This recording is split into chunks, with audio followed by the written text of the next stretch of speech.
What's up, Soul Family? This time we're going to be doing a reading on a gift you will be receiving. What's really trippy is this card has come out so many times, and just now I shuffled this a lot, like with the intention of, I'm like, okay, the same cards keep coming out over and over again. So the fact that this came out again after I literally had that conscious thought and I sat here and shuffled this for like a good 30 seconds, and I went like crazy with the bag too, shows that I feel like this is definitely for somebody out there. It could be maybe just a message for me, but either way. If you're interested in a one-on-one reading, you can directly message me, or you can do so with the link in the bio. It's $20 for your first reading, and if it doesn't resonate, I'll simply refund you. You can ask whatever question you want, or I can pull and see what comes out, and we can go from there. That being said, let's see what this gift is.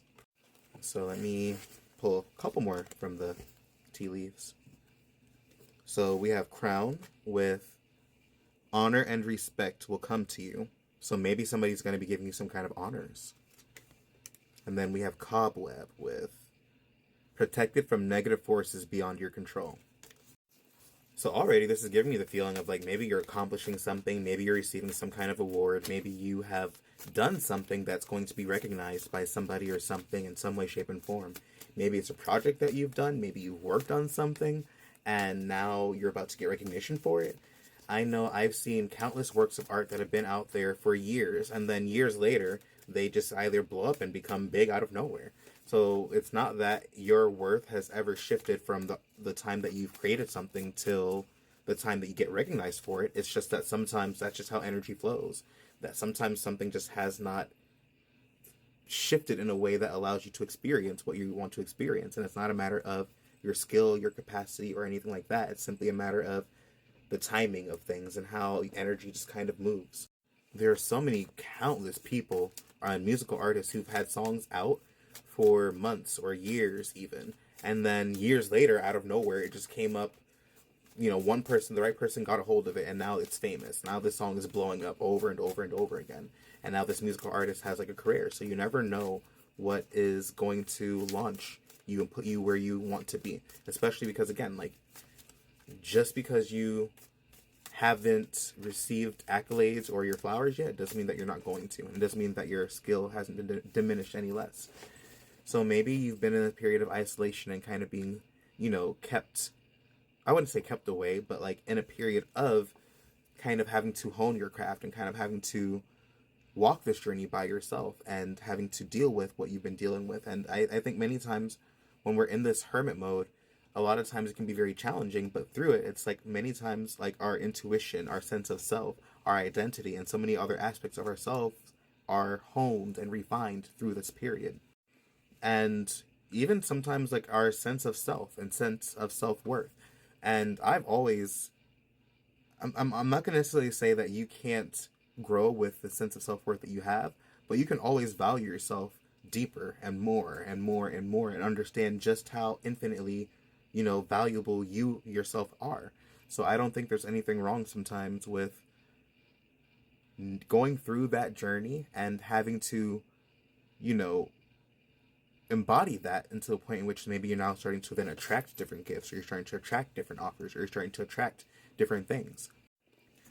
I think sometimes, and I think we're all absolutely worthless. No, I think we're all absolutely priceless. And I think that we are all, we're all individual souls that have purpose here, and I think that we all give value just by existing.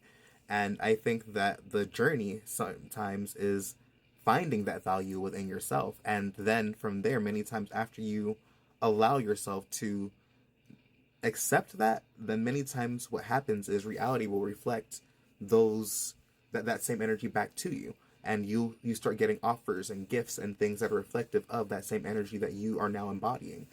So many times, and even sometimes when you're just like feeling in a good mood and you're just happy, and that's the craziest part. I think that's like the biggest part is sometimes like when you are just radiating joy and happiness and you're just in the flow state, it's sometimes when gifts simply just find you, because that is like our natural state of being, joyful, happy, and loving. If it were not, then babies would not have the inclination to simply love their parents. Children would not love their parents.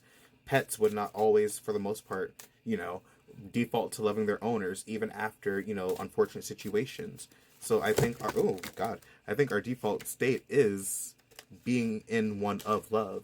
And I think that it's, as we continue to return to that state, that we then receive that same energy back. And we sometimes, again, have moments when we're in that state and we receive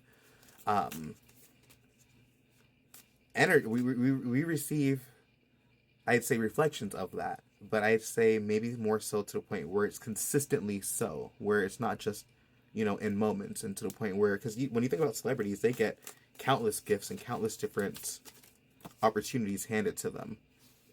I'm going to pull one more, and we'll see what comes up from there. And then we have the moon. So a lot of times we tend to have a lot of doubts and a lot of old programming that tells us otherwise. And it's like one of the biggest changes we can do is shift the programming that we've been born with, and actively deconstruct what doesn't benefit us anymore, and then reconstruct it into something that's more beneficial. It's not always easy. It can be very difficult because there are sometimes beliefs that we don't even know that we hold. There are sometimes subconscious beliefs that are very tricky and that have been implemented or implanted by society in ways that we're not even fully aware of. So with the Page of Cups, it's like the energy of allowing yourself to be curious, allowing yourself to kind of like explore your emotions, allowing yourself to really feel safe to explore the thoughts, the feelings that you have. Many times, even the thought of, especially within religion, the simple act of thinking can be demonized. And if you have even the wrong thoughts, then, you can go to hell, or you can get punished for it, or, all these negative things that people tend to even sometimes associate themselves and identify with the thoughts that they have. And I think it's important to be mindful of the fact that we don't inherently choose the thoughts that we have. We pick the thoughts that we associate and identify with.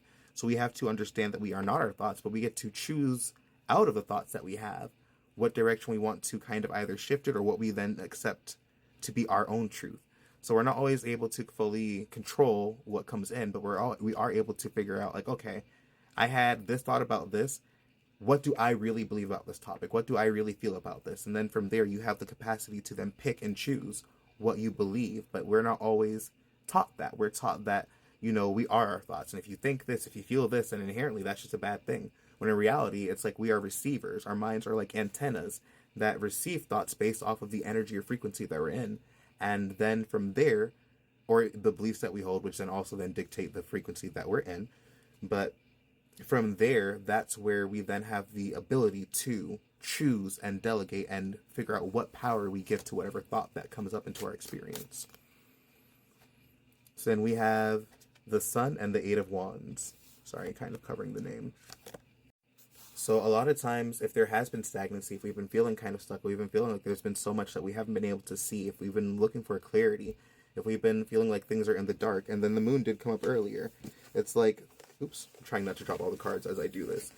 If the sun comes out, it's after the moon especially, it points towards everything that we are navigating through, all the uncertainty, all the confusion, all the frustration being illuminated, the sun shining and bringing light to everything that we're trying to figure out. So a lot of times when we're in this energy of the moon, we're trying to, like, our subconscious is wired a certain way, and we're trying to override it. We're trying to overcome it. And sometimes we're not always aware of the programming that we have. And the sun is a great energy that then illuminates that. With the Eight of Wands, it points towards after that illumination, after that clarity, after those experiences that kind of like uplift us, energy shifting and changing fast, and the things that we're experiencing shifting drastically.